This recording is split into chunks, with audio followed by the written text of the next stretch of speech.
Hey everybody, Steph here, and also with Appa. Our video today is on can you pursue your dreams responsibly? Very quick, just to cut to the chase, I think the answer is 100% yes. But then we get to the deeper question of how. And I think we need to look at what do we consider responsible and irresponsible. When we talk about responsible, I think we're thinking of people who are entrepreneurs, celebrities, famous people, athletes who make tons of money doing what they love. They cover their bills 10 times over and they put money towards philanthropy. And we think, wow, they did that responsibly. Then we think of another group who pursue their dreams and passions so strongly that they are in a position that they can no longer afford to cover all their bills. And we say, okay, those people are irresponsible. And when you think about it, the real big difference is outcome. Not the way they got there or what they did to get there, but the final outcome of it. And we want to be careful about this because this is what Annie Duke calls resulting. Resulting is the mistake of judging a decision by its outcome. And the reason why this is not helpful is because we don't know the final outcome. This doesn't help you today in making decisions if we're just going to wait and see in the end of your life, did it end up better or worse for you? That's not a way to make a decision. So what I think we want to do is say, how can we move forward? Hi, Mama. How can we move forward with our decisions and make decisions responsibly? So I think there are 3 ways we can do this. So number 1 would be look at your values. What do you value? And be open and honest with it, no judgment. What do you value? Do you value time with your family? Do you value money? Do you value security of a paycheck? Do you value variety? What are your values? Just list them out. Don't judge them. Don't say I should or shouldn't have this value. Just list it all out.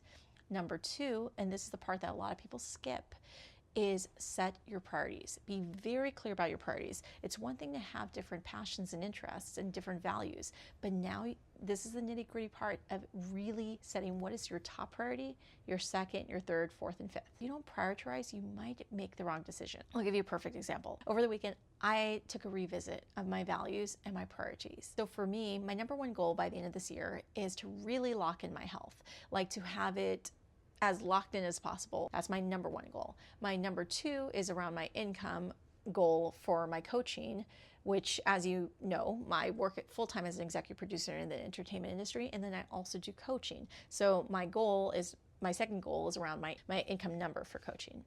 Then my number 3 goal is my YouTube channel, building that up and really making it what I want it to be. And then I have a 4th goal as well. This is why the priorities are important. When I look back at this last week, there are a lot of reasons to feel like it was a really successful week. But when I took time to be crystal clear on my priorities, I had to ask, did I treat my health as my number 1 priority? And number 2, 3, 4. And I didn't.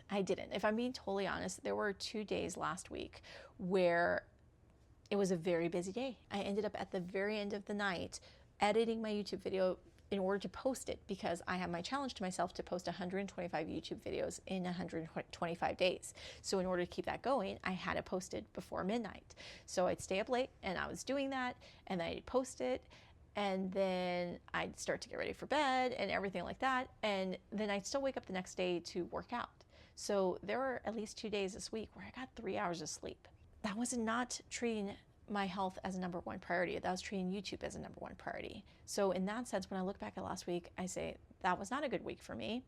And this next week, I need to iterate and improve so that way I make sure that I am living a life that aligns with my values in priority order. Third thing that I think helps us as far as moving forward with our dreams responsibly is the awareness and just taking 100% responsibility of our decisions. The good news is that success and failure usually do not come in one fell swoop or one day. It is usually consistent days over and over of successes or failures that lead you towards success or towards failure. The good news about this is that you have plenty of time to iterate, as long as you take responsibility for your decisions. There's so much in our world that we don't have control over, so I'm not trying to act like you have 100% control. You don't. But you could really take a lot of the focus from everything else going on and place it on what you do have control over.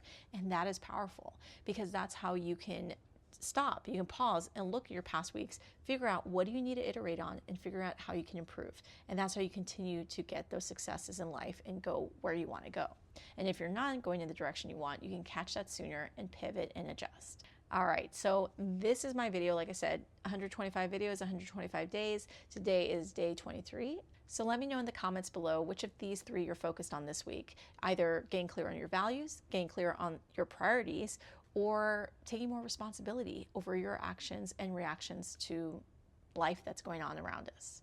Let me know in the comments below, and I'll see you tomorrow for day 24. We just keep going. All right, see you then.